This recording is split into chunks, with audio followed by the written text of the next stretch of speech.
માનવામાં આવે છે અને જ્યારે તમે તેમની ભક્તિ કરો છો ત્યારે એ ગુણો તમારા અંદર પણ ઉતરવા લાગે છે અને આ ગુણો જ જીવનને બદલવાની તાકાત ધરાવે છે. એક વિદ્યાર્થી જે ધ્યાન કેન્દ્રિત કરી શકતો નહોતો, હનુમાન ચાલીસા શરૂ કર્યા પછી તેની એકાગ્રતા વધવા લાગી, કારણ કે તેનું મન હવે ભટકતું નહોતું. એક વ્યાપારી જેને સતત નુકસાન થતું હતું, તે વધુ સમજદારીથી નિર્ણય લેવા માંડ્યો. અને આ બધું એક નાના પરિવર્તનથી શરૂ થયું. રોજ થોડો સમય કાઢીને હનુમાન ચાલીસા વાંચવાથી, અને ધીમે ધીમે એ નાનો સમય જીવનનો સૌથી મોટો ટર્નિંગ પોઈન્ટ બની ગયો. ઘણા લોકો કહે છે કે હનુમાન ચાલીસા વાંચવાથી નજર અને દોષ દૂર થાય છે, પરંતુ જો આપણે તેને આધુનિક ભાષામાં સમજીએ તો તેનો અર્થ એ થાય છે કે નકારાત્મક વિચારોથી મુક્તિ મળે છે.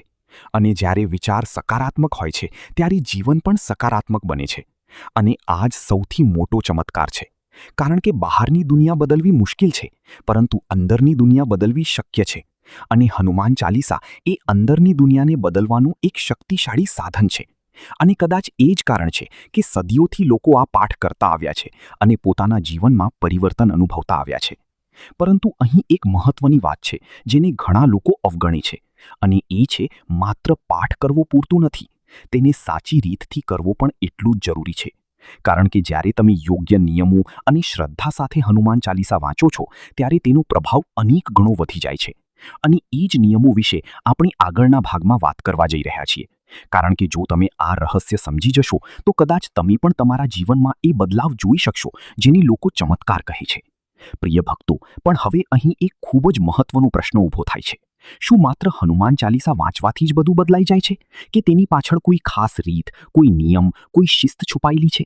કારણ કે ઘણી વખત લોકો કહે છે કે અમે પણ વાંચ્યું પણ અમને ખાસ ફેરફાર અનુભવાયો નથી. તો શું ફરક છે એ લોકોમાં જેમને ચમત્કાર અનુભવાય છે અને એ લોકોમાં જેમને કંઈ ખાસ લાગતું નથી? આ જ છે એ રહસ્ય જે બહુ ઓછા લોકો સમજે છે. કારણ કે હનુમાન ચાલીસા માત્ર શબ્દોનો સમૂહ નથી, તે એક સાધના છે, એક પ્રક્રિયા છે. અને દરેક સાધનાની જેમ તેની પણ એક રીત હોય છે, એક લય હોય છે, એક નિયમ હોય છે.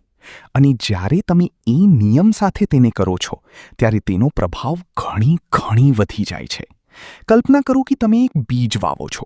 જો તમે તેને જમીનમાં મૂકી દો અને પાણી ન આપો, ધ્યાન ન રાખો, તો શું તે ઝાડ બનશે? નહીં.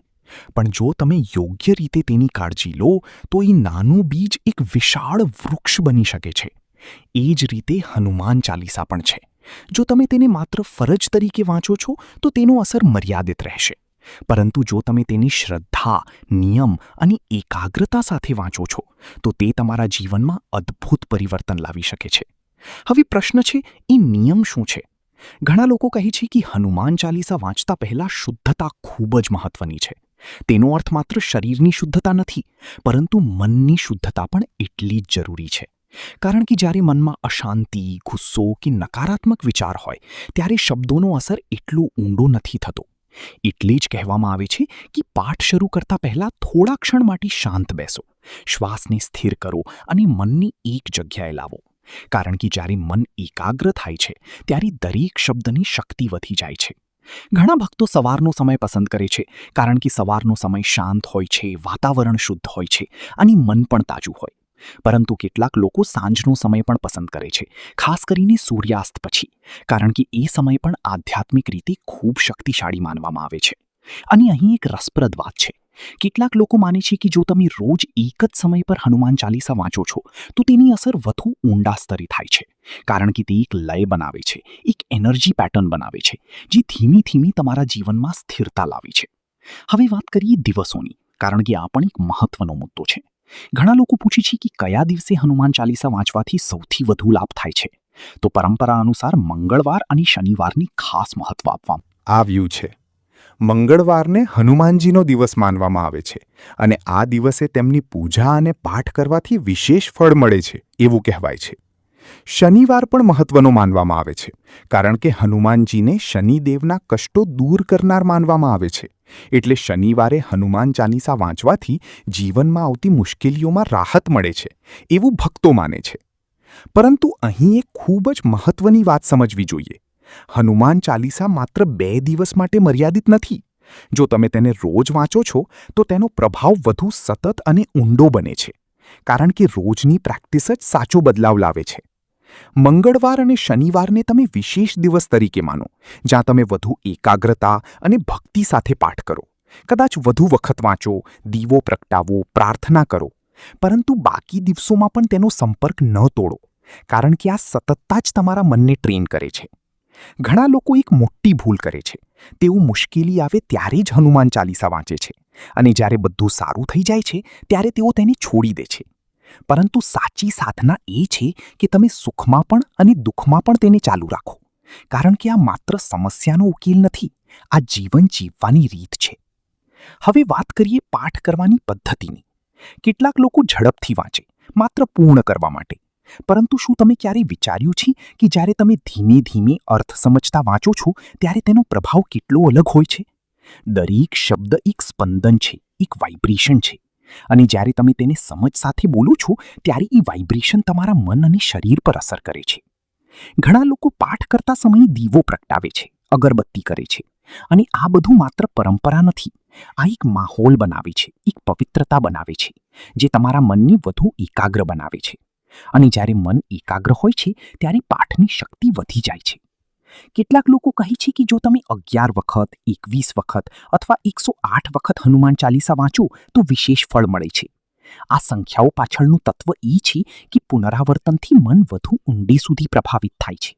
જેમ કોઈ ગીત વારંવાર સાંભળો તો તે તમારા મનમાં વસે છે એવું. એ જ રીતે હનુમાન ચાલીસાના શબ્દો પણ તમારા અંદર ઊંડે સુધી ઉતરી જાય છે, અને પછી એ શબ્દો તમારા વિચાર અને વર્તનને બદલવા લાગે છે.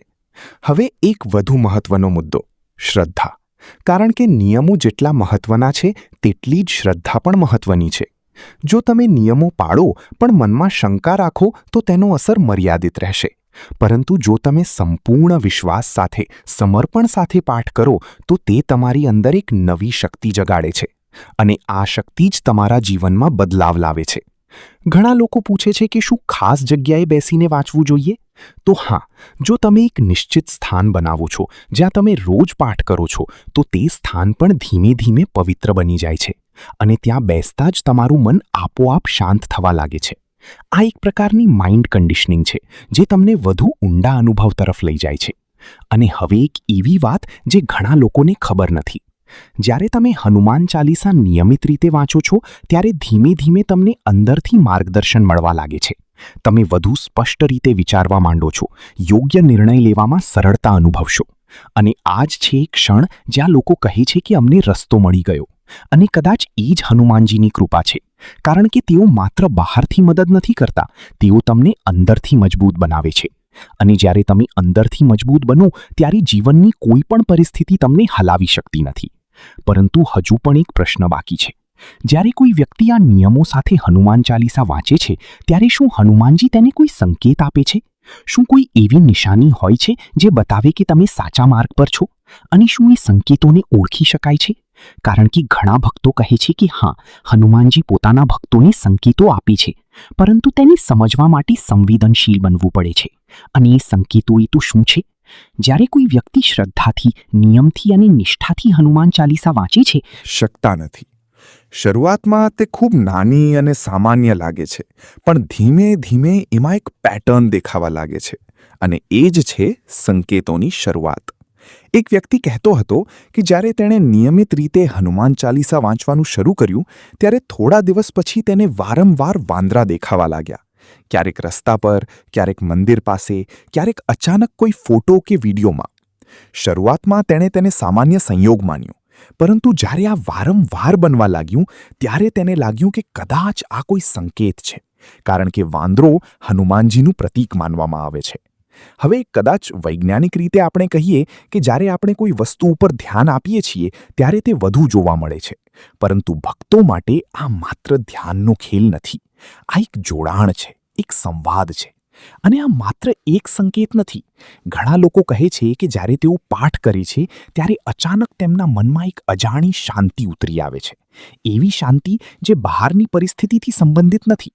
ભલે જીવનમાં મુશ્કેલીઓ ચાલી રહી હોય, છતાં અંદરથી એક અવાજ આવે છે, બધું ઠીક થઈ જશે. અને આ વિશ્વાસ ક્યાંથી આવે છે? આ જ બીજો સંકેત માનવામાં આવે છે.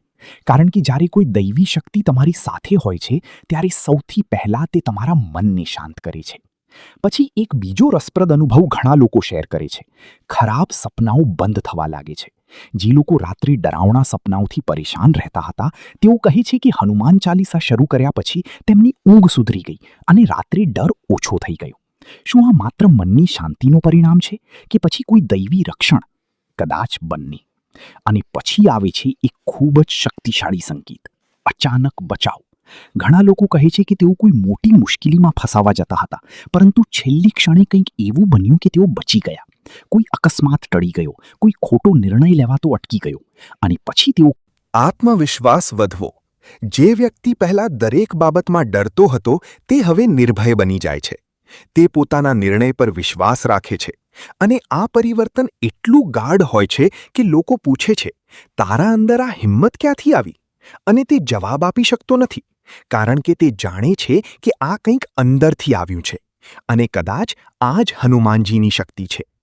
પછી એક વધુ સંકેત છે: ભજન અને પાઠ પ્રત્યે સ્વાભાવિક આકર્ષણ. ઘણા લોકો કહે છે કે પહેલાં તેમને આ બધામાં રસ નહોતો, પરંતુ હવે તેઓ આપોઆપ પાઠ કરવા બેસી જાય છે, જેમ કોઈ અંદરથી બોલાવે છે. અને આ બોલાવવું જ સંકેત છે, કારણ કે દૈવી માર્ગ પર આગળ વધવા માટે સૌથી પહેલાં મન તૈયાર થવું જોઈએ. અને જ્યારે મન તૈયાર થાય છે ત્યારે તે પોતે જ એ માર્ગ તરફ ખેંચાય છે. એક બીજો સંકેત છે યોગ્ય સમયે યોગ્ય માર્ગદર્શન મળવું.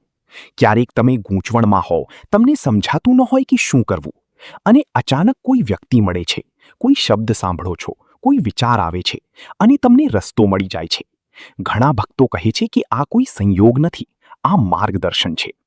અને પછી એક ખૂબ જ સૂક્ષ્મ સંકેત છે: અંદરથી આવતો સુરક્ષાનો અનુભવ. ભલે બહારની પરિસ્થિતિ અનિશ્ચિત હોય, છતાં અંદરથી એક વિશ્વાસ રહે છે કે હું સુરક્ષિત છું. અને આ અનુભવ શબ્દોમાં સમજાવવો મુશ્કેલ છે, કારણ કે આ અનુભવ માત્ર અનુભવી શકાય છે. અને આ જ છે ભક્તિનો સૌથી મોટો પુરાવો. પછી આવે છે કાર્યમાં સરળતા. જે કામ પહેલા ખૂબ મુશ્કેલ લાગતું હતું તે હવે સરળ લાગવા લાગે છે. અવરોધો ઓછા થાય છે, અને જ્યાં અવરોધ આવે છે ત્યાં તેનો ઉકેલ પણ મળી જાય છે. અને લોકો કહે છે હવે બધું સરળ થઈ ગયું.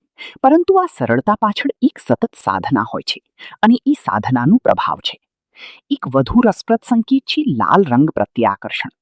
ઘણા ભક્તો કહે છે કે તેમને લાલ રંગ વધુ ગમવા લાગે છે. લાલ ધ્વજ, લાલ કપડાં, લાલ ફૂલ. કારણ કે લાલ રંગ હનુમાનજી સાથે જોડાયેલો છે.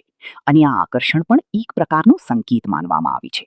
અને અંતમાં એક સૌથી મહત્વનો સંકેત: જીવન પ્રત્યેનો દ્રષ્ટિકોણ બદલાઈ જવો.